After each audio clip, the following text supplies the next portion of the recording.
Purvanchal university. ఇది కేవలం university కాదు, మీ సక్సెస్ స్టోరీకి చిరునామా.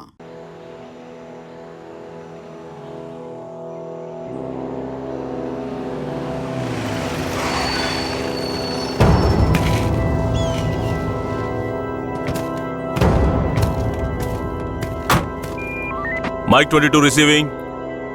Operation progress. Over. Ranaya.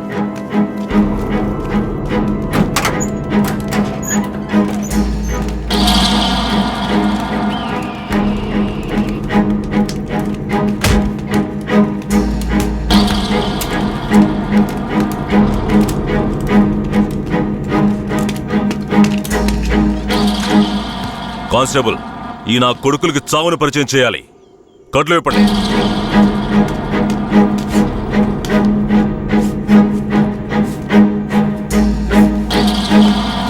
ఏంట్రా దొంగ నాయాళ్ళారా, పోలీసులు ఊర్లోకి రాకూడదా? వస్తే బొగ్గు మూటలో వేసి తగలబెట్టేస్తారా? అంత ధైర్యమారా మీకు? పోలీస్ అంటే ఏం పీకలేడు అనుకుంటున్నారా? పోలీస్ అంటే ఏంటో చూపించరా?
సార్ ఇక్కడ చూడండి సార్, పురుగులు అక్కడ చూడండి సార్.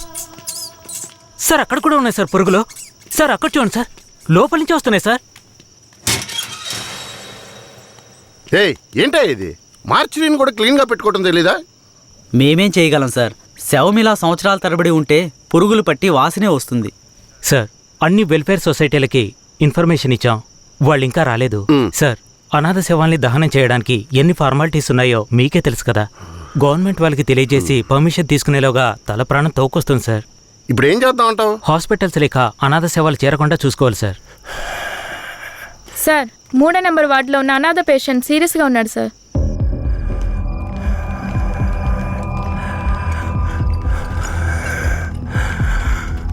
Nurse sir? తొందరగా ఐసీయూకి తీసుకురండి. Okay sir.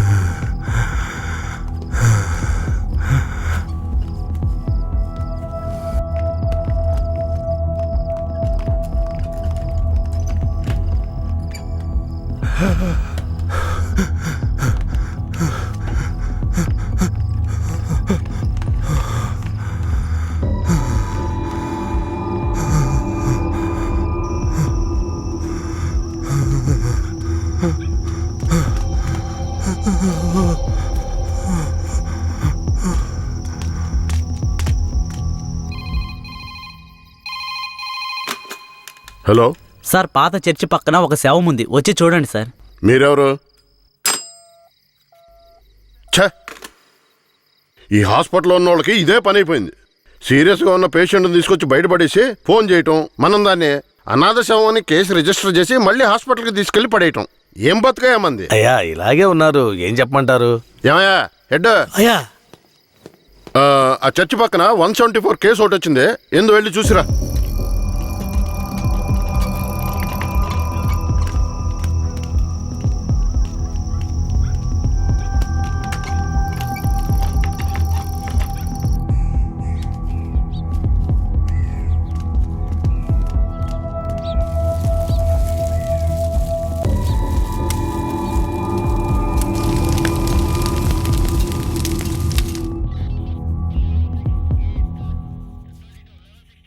ఏమయ్యా హెడ్, ఎప్పుడు వచ్చే 174 అనాథ కేసేనా?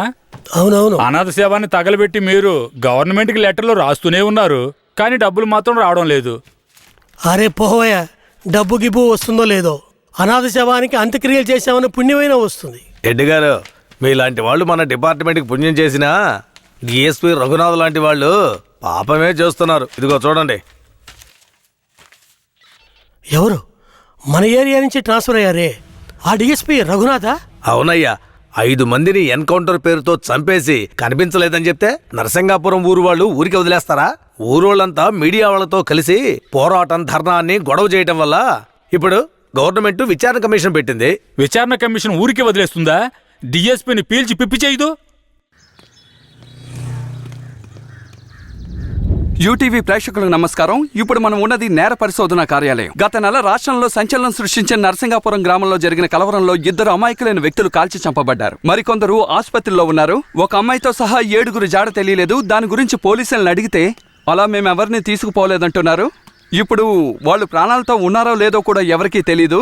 దీని గురించి ఇక్కడున్న ప్రజల అభిప్రాయం ఏంటో ఇప్పుడు అడిగి తెలుసుకుందాం. ఏం జరిగిందో చెప్తారా? న్యాయం జరగాలనే దీనికి ఒప్పుకున్నాం. కనిపించకుండా పోయిన వాళ్ళు మా ఊరికి తిరిగి రావాలి. రాలేదో మేము ఒప్పుకోం. మా ఊరి కుర్రోళ్ళు ఇంకా ప్రాణాలతో బతుకున్నారో లేదో కూడా తెలియడం లేదయ్యా. వాళ్ళు ప్రాణాలతో తిరిగి రావాలని మేము ఆ దేవుణ్ణి వేడుకుంటున్నాం అయ్యా. జడ్జి గారు వచ్చారా?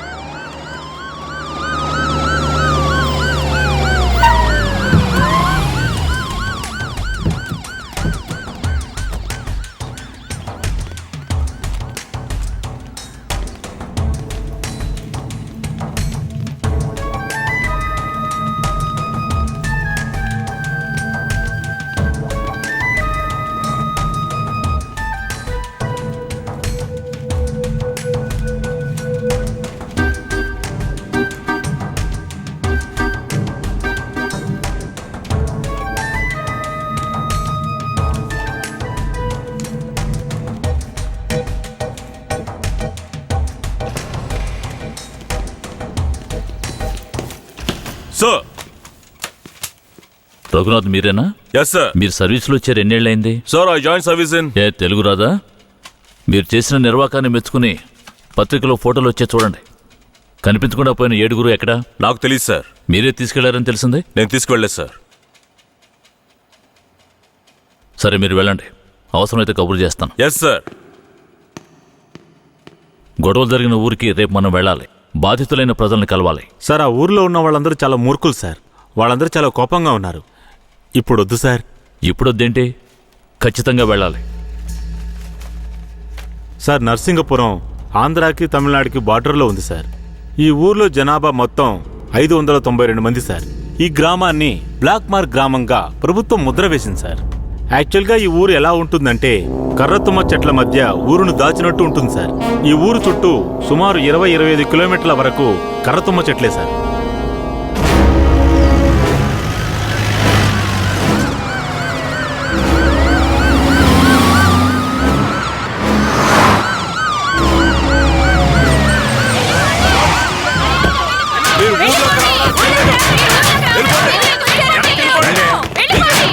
కొట్టకండి కొట్టకండి దయచేసి వినండి, ప్రశాంతంగా ఉండండి. మీకోసమే మన జడ్జి గారు వచ్చారు. దారి వదలండి, లోపలికి వెళ్ళండి. అయ్యా, ఈ దుర్మార్గులైన పోలీసుల్ని ఊళ్ళోకి రానివ్వకండి అయ్యా. నా కొడుకుని మనవల్ని లాక్కుని పోయారు. ఇంతవరకు ప్యానల్తో ఉన్నారా లేదో తెలీదయ్యా. మీరే న్యాయం చేయండి అయ్యా. మీరు భయపడక్కర్లేదు, అందరూ కాస్త ప్రశాంతంగా ఉండండి. మీకు ఎలాంటి భయం అక్కర్లేదు.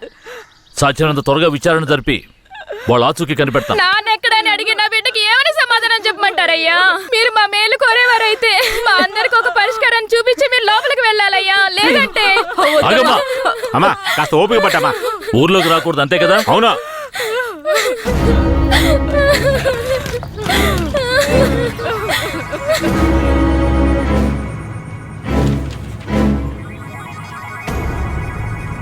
పోలీసులంటే అందరికీ భయం ఉంటుంది, కానీ ఇంతగానా? ఊరంతా భగభగ మండుతోంది. అంత దారుణం ఏం చేశారు? ఎంతమందిని చంపారు? అది కాదయ్యా, గొడవ జరిగినప్పుడు ఆ ఊరు వాళ్లే పోలీసుల మీద నాటు తుపాకీలతో కాల్చారు. తర్వాత వాళ్ళని భయపడడానికి పోలీసులు మోకాళ్ళ కింద కాల్చినప్పుడు గురి తప్పి 2-3 చచ్చిపోయారయ్యా. కనిపించకుండా పోయిన 7 ఏమయ్యారు? వాళ్ళు కర్రతుమ్మ చెట్ల పక్కనో లేక తమిళనాడు బార్డర్లోనో దాక్కుని ఉంటారు. దాక్కుని ఉంటారా? అందుకే ఊరంతా అలా గగ్గోలు పెడుతోందా? ఎందుకయ్యా అబద్ధాలు చెప్తారో? ఆ ఊరు గురించి అన్ని విషయాలు నాకు తెలియాలి. పూర్తి వివరాలు తెలిసిన వాడిని తీసుకురండి. మీ పేరేమిటి? నా పేరు రామూర్తయ్య. మీరక్కడ ఏ సంవత్సరంలో పనిచేశారు? 1980లో ఆ ఊర్లో డ్యూటీ చేశానయ్యా. ఉత్తినే పేరుగా ఊరు బయట పోలీస్ స్టేషన్ ఉంటుందయ్యా. ఆ ఊరికి పోలీసులకి అసలు ప్రాబ్లం ఏమిటి? అయ్యా, అది నిన్న ఈ రోజు వచ్చిన ప్రాబ్లం కాదయ్యా. ఎంతో కాలంగా ఆ ఊరికి మన పోలీసులు కూడా ప్రాబ్లం అయ్యా. ఆ ఊర్లోకి పోలీసులు అడుగు పెట్టకూడదయ్యా. ఒకవేళ వెళ్తే ప్రాణాలతో తిరిగి రాలేరు. దొంగతనమే ఆ ఊరాళ్ళకు కులవృత్తి అయ్యా. హత్యలు, దొంగతనాలు, దోపిడీలంటూ వాళ్ళు చేయని వృత్తే లేదయ్యా. వీళ్లకు అసలు రేషన్ కార్డులు ఉన్నాయో లేవో గాని ఒక్కొక్కరి మీద 4-5 కేసులున్నాయ్యా. వీళ్లను చూసి ఎదుటి వాళ్ళు భయపడాలే తప్ప వీళ్ళు ఎవరికీ భయపడరయ్యా. వాళ్ళకంత ధైర్యం రావడానికి ఎవరు కారణం? అందుకిద్దరే కారణం అయ్యా. ఒకడు కేశవరాయుడు, ఇంకొకడు వీరయ్య. ఎవరు వాళ్ళు? వీడు కేశవరాయుడు, వీడు వీరయ్య. అయ్యా, వీళ్ళిద్దరికీ దొంగతనమే ప్రధాన వృత్తి అయినా కేశవరాయుడికి బొగ్గుమూట్లు అమ్ముకోవడమే ముఖ్యమైన వృత్తయ్యా. ఊళ్ళో ఏదైనా పెళ్ళంటే వాళ్ళిద్దరూ పెళ్లివారి మీద దాడికి బయలుదేరతారయ్యా. 1980లో తమిళనాడుకి వెళ్ళాలి అంటే నరసింగాపురం పక్కనున్న మెయిన్ రోడ్డు మీదుగా వెళ్ళాలి. 10-12 బళ్ళు కలిసి ఒక్కటిగా వెళ్తేనే ఊరు క్రాస్ చేయగలరు. అలా కాకుండా ఎవరైనా సెపరేట్గా వెళ్తే అంతే.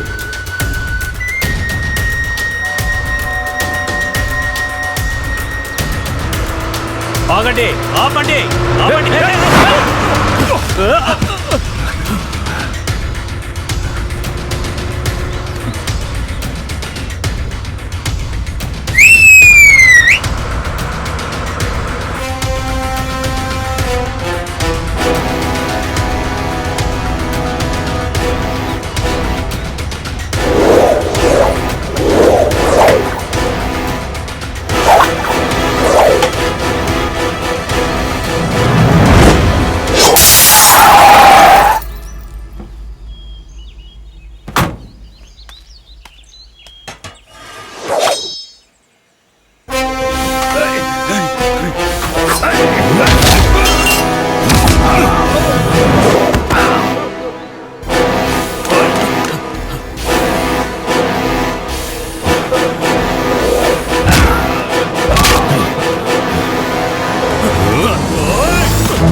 అయ్యో వదిలేయండి అయ్యా, మంత్రి గారింట్లో పెళ్లి, అందుకే ఆకుండా వచ్చేసావయ్యా.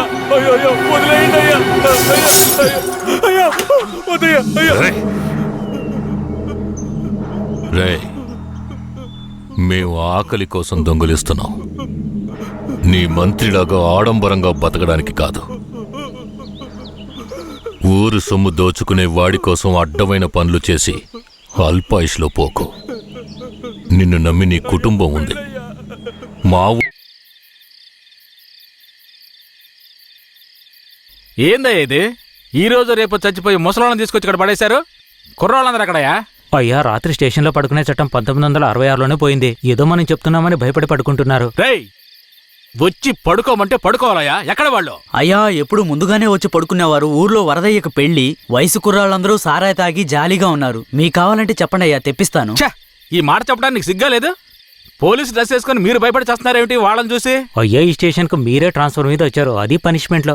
ఆ ఊళ్ళోకి పోలీసు వాళ్ళు పోవడం కుదరదు, వట్టి మోసగాళ్ళు. ఏయ్, మోసగాళ్ళకే మోసగాడినయ్యా నేను. బండి దేవయ్యా.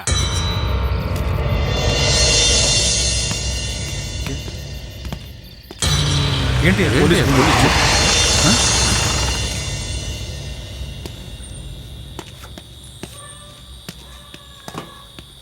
రేయ్, వరద ఇల్లుదేనా? ఎక్కడ రాడు? అయ్యా, వరదయ్యకి మొదటి రాత్రి అయ్యా, దయచేసి వదిలేయండి అయ్యా. రేయ్, మీకు అసలు రాత్రే లేదు, అందులో మొదటి రాత్రి ఒకట. రేయ్, పండ్రా. తోలు తీస్తాను. రావయ్యా. ఎవరండి?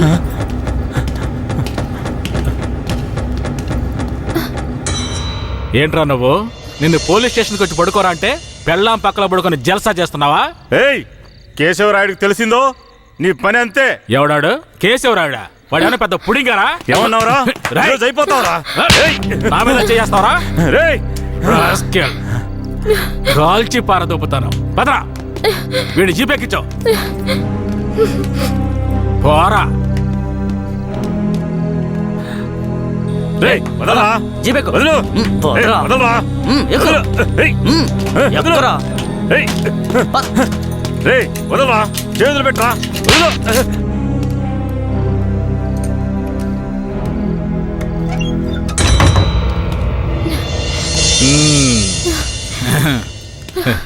వద్దు.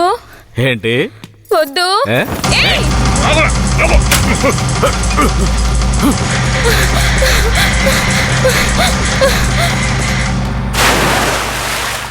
అయ్యయ్యో, వరదయ్య పెళ్ళం బావిలో పడిపోయింది. అయ్యయ్యో, వరదయ్య పెళ్ళం బావిలో పడిపోయింది. అందరు రండి, వరదయ్య పెళ్ళం బావిలో పడిపోయిందయ్యా. ఏయ్, జీప్ త్వరగా.